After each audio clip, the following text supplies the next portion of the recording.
So, if you're like me, you like to use melees a lot. And some frames are better than others when you want to use a melee or a pure melee game. So today we're going to be looking at my top 5 best melee frames, and we're even going to be taking a look at the ones that I do not have. Okay?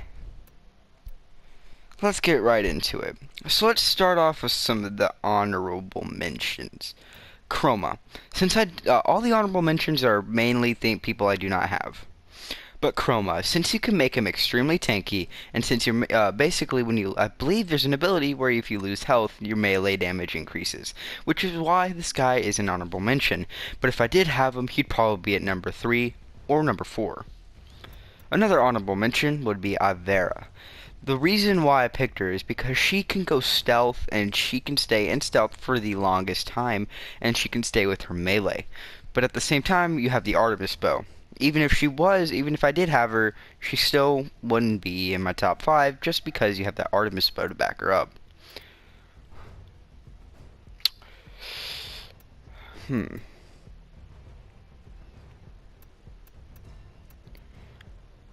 Yeah, I mean that's... Okay, yeah, here you go. Wukong. Your melee does affect his giant staff of awesomeness, and he can never die, which is why he's such an amazing melee frame. And also, Rhino.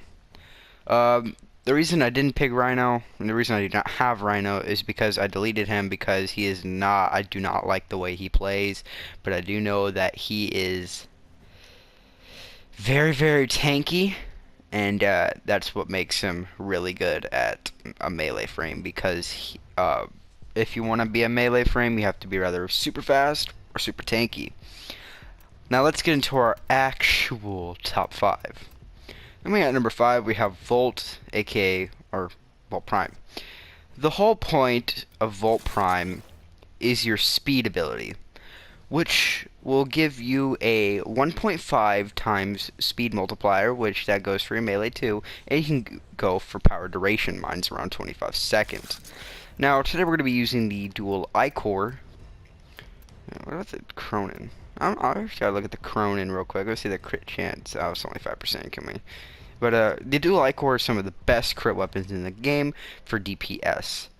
I think I'm going to put it up for some corrosive damage, and it does have a 15% status chance, but I'm thinking of keeping my build I have on here, because the toxin does do a lot. And I do mean a lot.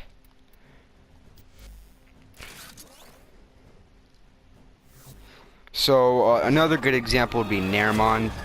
Naramon is fantastic. And, Naramon is one of the better melees. So, we're going to do level 95 Bombard. Actually, we're going to do level 95 Corrupted Heavy Gunner. Just because. This is a button spam.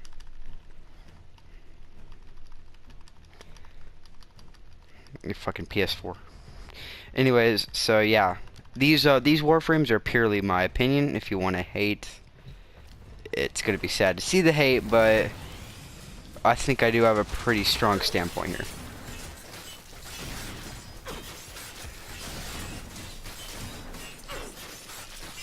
So at the 2.5 mark is when we start red critting, and boom, there we go.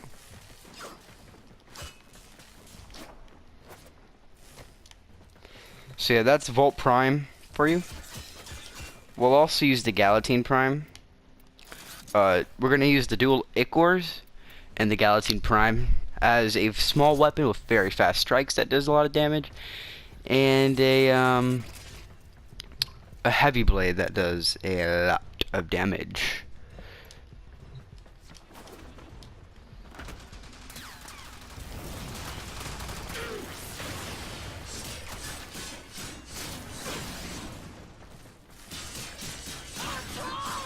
Just use the button mash ability.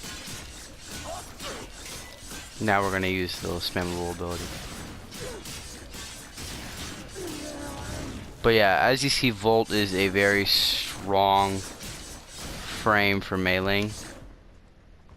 So yeah, Volt is one of the best, and is by far gonna be a great one So, and he's also a starter frame, so you can also go with that, and he will be a great option. Going at number 4 is Valkyr, aka Valkyr Prime. The whole reason I have Valkyr instead of Valkyr Prime is because I just don't farm for her. And second of all, it's just boring. Or she gets kind of boring in my opinion. I don't want to offend some people. But what's going to happen is I'm going to put up a build that's going to have blind rage, because here's the thing. Power strength does affect your power strength does affect your attack speed. So what I'm going to do is take out continuity and put in prime continuity, take out rage, and put in intensify. And we pretty much have this build right here. We're just going to take that out, and we're going to put rather narrow-minded in there. That's pretty much it.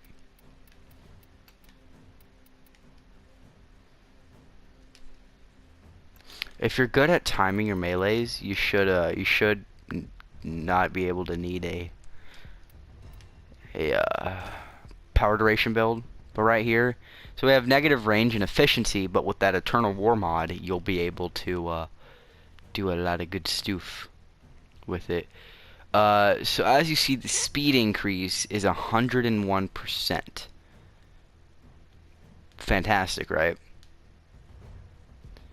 And the more strength you go with it, we'll take off steel fiber.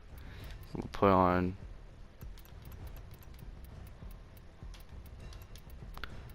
on transient and have like no duration though.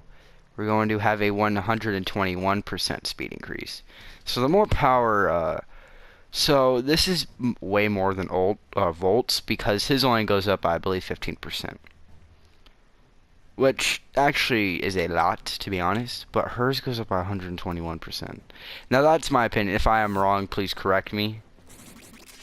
But the whole point of that Eternal War mod that we have is to keep our war cry going, because every time we get a kill, it extends 3 seconds. It's affected by power strength. So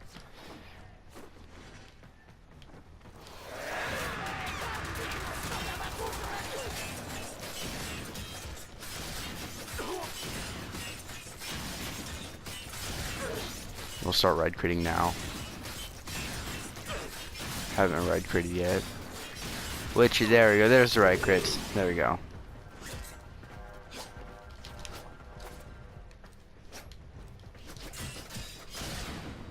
Oh yeah, she's a really powerful frame when it comes to pure melees. Say, coming in at number 3, we're going to have Loki Prime.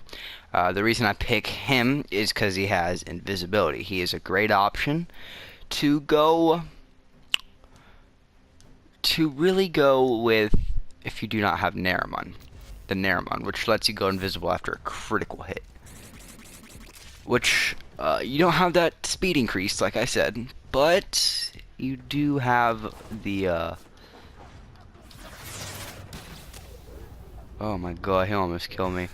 But you do have that invisibility to help you. Now, like I said, you don't get as much speed increase, so you're not going to kill him as fast, but it's good for people who... Yeah, see, now, if I'm not mistaken, he does get a passive where he has increased melee damage while invisible. Now, if I'm wrong, once again, please correct me. Okay, coming in at the number 2 is going to be a tie between Ashe and Inaros, or Naros. For a strict reason. Ashe has Fatal Teleport, and Naros has that one thing that opens enemies up to finishers. AKA, you'll do infinite damage with these guys, especially when you channel. You should have killed him, Ashe. I mean, it was pretty simple. Just kill him.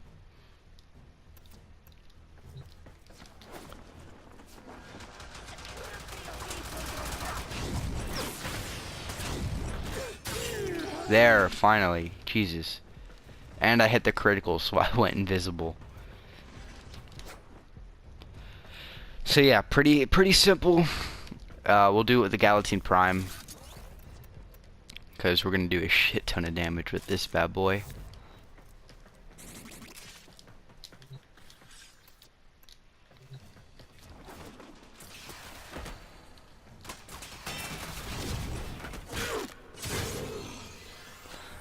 Honestly, I'm gonna have to say that was around 200,000 damage in total. I think it was 180,000, and then at the end it was 55,000. So well over 200k damage, if I'm not mistaken.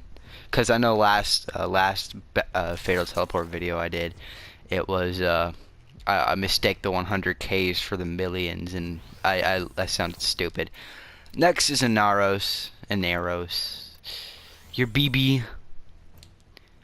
So you can rather run for strength, for damage, or range and duration. Now, in my opinion,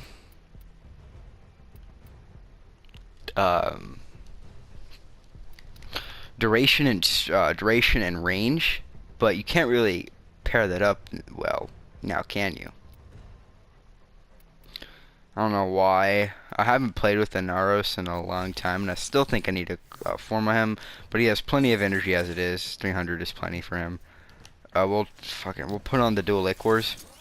And the reason why Inaros is such a good melee frame is because he has so much health. Like I said, what makes a good melee frame is a tanky frame and a fast frame. And his first ability does just that. No.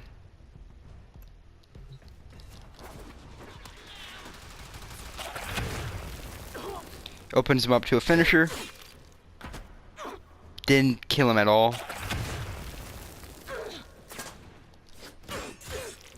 Kill him, please. Or don't kill him.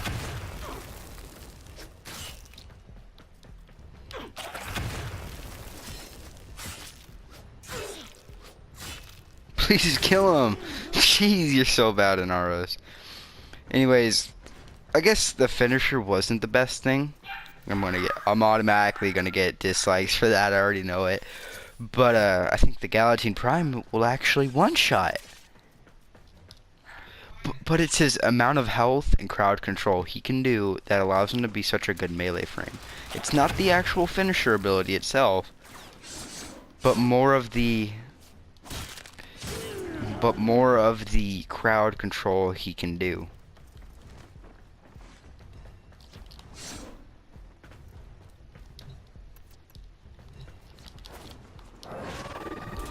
I do not want to do that one.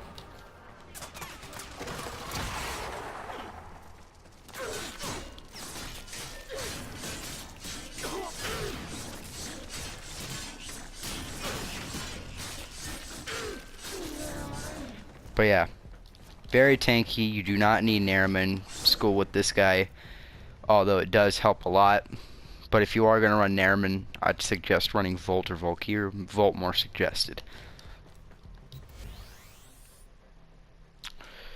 Now, number one is the guy you've all been waiting for, and he is obviously obvious. It is Excalibur. Now, everyone's just gonna be like, oh, yeah, it's always Excal, isn't it? Anyways, I think you all know what his passive is, which is with swords, he deals increased damage and attacks faster when wielding swords. This goes for finishers.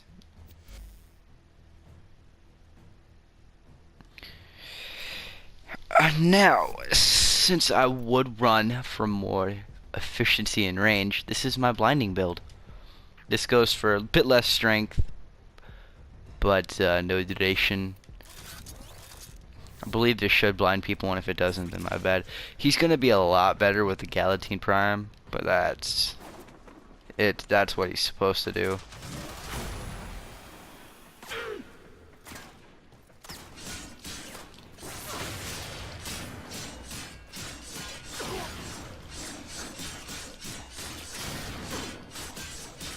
As you see, you can already see the extra damage being dealt already kick into effect here. And the extra attack speed helps a lot. It is a passive, but the reason I did pick him was because of the extra damage dealt.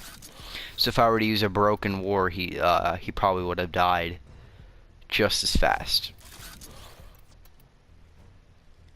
So, what's a good sword to use? I don't think the Nakana Prime counts as a sword. I know the War does, but the War is not going to be good. The Broken War. We'll use the Broken War, and we'll use it with Crimson Dervish for that extra damage increase. And we're actually going to use the blind build.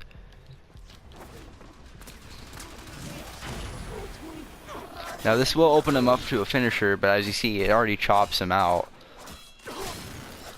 Half health.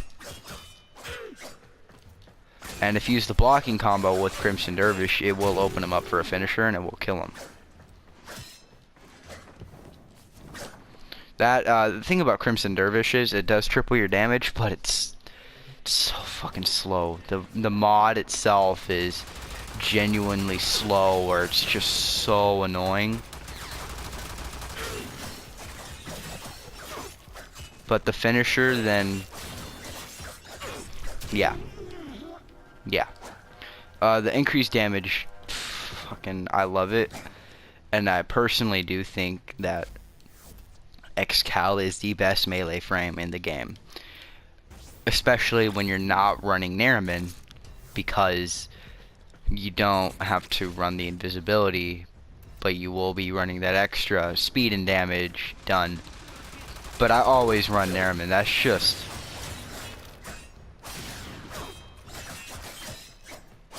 This is Vengeful Revenant with my Broken War build.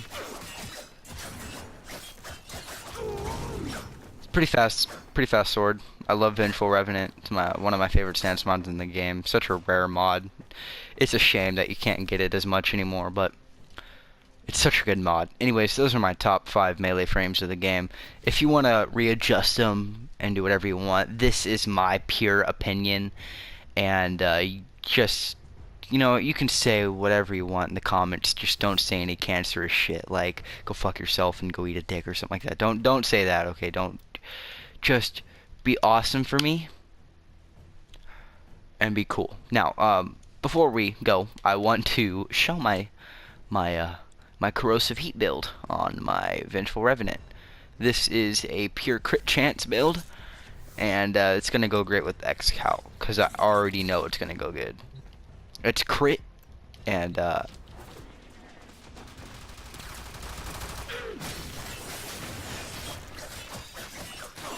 you go, there's that corrosive proc, taking out his armor.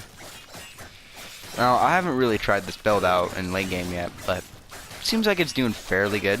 I feel like my other build that I just used did a lot better. If anything, I would take off fucking whatever it is. True Steel, and I'm gonna put on Buzzkiller Jagged Edge, but I'm thinking of putting another V into this build so I can fit in a Buzzkill to get that extra slash damage, because can't put it in. It'll basically max out my build. Here's a good newbie build for anyone who wants to know. Anyways, hopefully you enjoy the video. Please leave a like and possibly subscribe. It would make my day. And peace out.